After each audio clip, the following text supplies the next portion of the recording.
Magandang araw, kami ang pangkatsyam na binubuo ng mga miyembro na sina John Mark Isada, John Ray Simoya at Micah Marie Trinidad. Sa presentasyong ito, aming tatalakayin ang kahulugan, kahalagahan, hadlang at pagpapaunlad sa interkultural na pakikipag-ugnayan.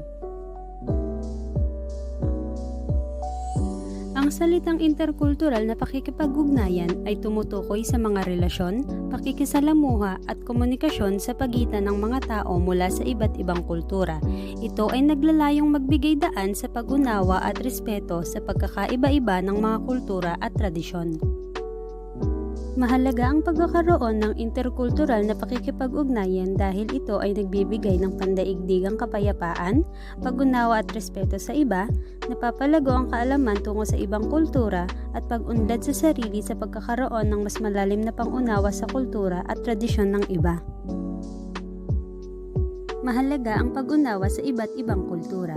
Ilang halimbawa nito ay ang pagpapahalaga sa kultura at tradisyon ng ibang bansa, pati na ang kanilang tradisyonal na pagkain at kasuotan.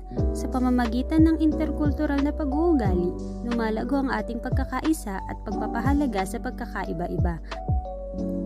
Ang pagdiriwang ng pista sa isang kultura ay mahalaga dahil nagpapakita ito ng pasasalamat at pagkakaisa ng komunidad. Ito rin ay nagpapalaganap ng kultura at tradisyon na nagbubukas ng mga oportunidad para sa pakikipagkapwa at pagkakaisa at nagpapalakas ng samahan sa loob ng isang lipunan. Ang pagkain ay hindi lamang sustansya. Ito rin ay bahagi ng kultura sa isang bansa. Sa Pilipinas kilala ang adobo, sa Japan ang ramen, sa France ang macaroons at sa Canada ang poutine. Ang bawat isa ay nagpapahayag ng kahalagahan ng lokal na karanasan at tradisyon sa pagkain. Ang tradisyonal na kasuotan ay hindi lamang isang simpleng damit. Ito ay nagpapahayag ng kasaysayan, kultura at pagkakakilanlan sa isang bansa. Sa bawat tela, disenyo at estilo, ipinapakita ng tradisyonal na kasuotan ang pananaw at mga paniniwala ng mga taong nagdadala nito. At ngayon, dako naman po tayo sa mga hadlang sa pakikipag-ugnayang interkultural. Sa pagtalakay na ito, tatalakayin natin ang isa sa mga pangunahing hadlang na hinaharap ng mga bawat individual sa lipunan. At narito naman ang mga halimbawa ng hadlang sa pakikipag-ugnayang interkultural. Narito ang wika, pagkakaiba ng paniniwala, ugali, rasismo, at kakulangan ng kaalaman sa kultura ng iba. So, isa sa mga hadlang ay ang wika. Ang pagkakaiba ng wika at paraan ng pakikipag-usap ay maaaring maging hadlang sa mas malalim na ugnayan at kooperasyon. Kung wala ang wika, maaari itong magresulta sa pagka-misinterpret at hindi pagkakaunawaan. Ang pagkakaiba ng paniniwala ay isa sa mga pangunahing hadlang sa pakikipag-ugnayang interkultural. Halimbawa, ang pagkakaiba ng paniniwala ukol sa relihiyon ay maaaring maging isang malaking hadlang sa pagitan ng mga kultura.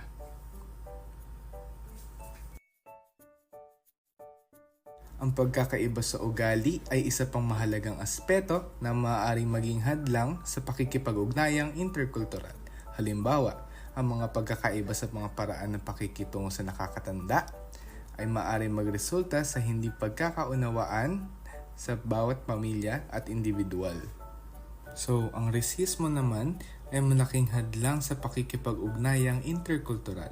Ito ay nagdudulot ng hindi pagkakaunawaan at tensyon. Mahalaga ang pagiging bukas palad at pag-unawa sa iba't ibang kultura. Ang panghuli ay ang kakulangan ng kaalaman sa kultura. Ito ay malaking hadlang sa pakikipag-ugnayang interkultural. Ito ay nagdudulot ng hindi pagkakaunawaan at misinterpretasyon. Mahalaga ang pag-aral at pag-uunawa sa iba't ibang kultura upang magkaroon ng mas malalim na ugnayan at kooperasyon. Pagpapahusay ng interkultural na makikipag-ugnayan. Interkultural na ugnayan, pangunawa, respeto, oportunidad sa hanap buhay, kapayapaan, pagkakaisa, personal na pag-unlad, kaalaman, kasanayan, positibong pagbabago.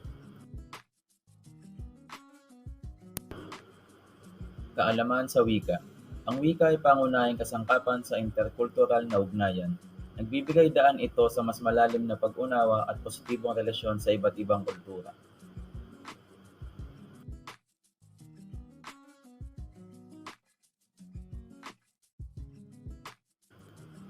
Ekspresyon ng muka. Ang ekspresyon ng muka ay mahalaga sa pakikipag-usap, lalo na kapag ibang lengguwahe ang kausap, dahil ito ay nagpapadama ng kahulugan at emosyon, nagbibigay ng dagdag na konteksto at nagpapalakas ng ugnayan at pagkakaintindihan.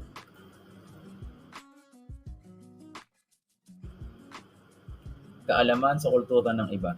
Mahalaga na malaman natin ang kultura ng iba upang magkaroon ng mas malalim na pangunawa at respeto, at buksan ng mga pinto para sa ugnayan at pagkakaisa sa kabila ng mga pagkakaiba.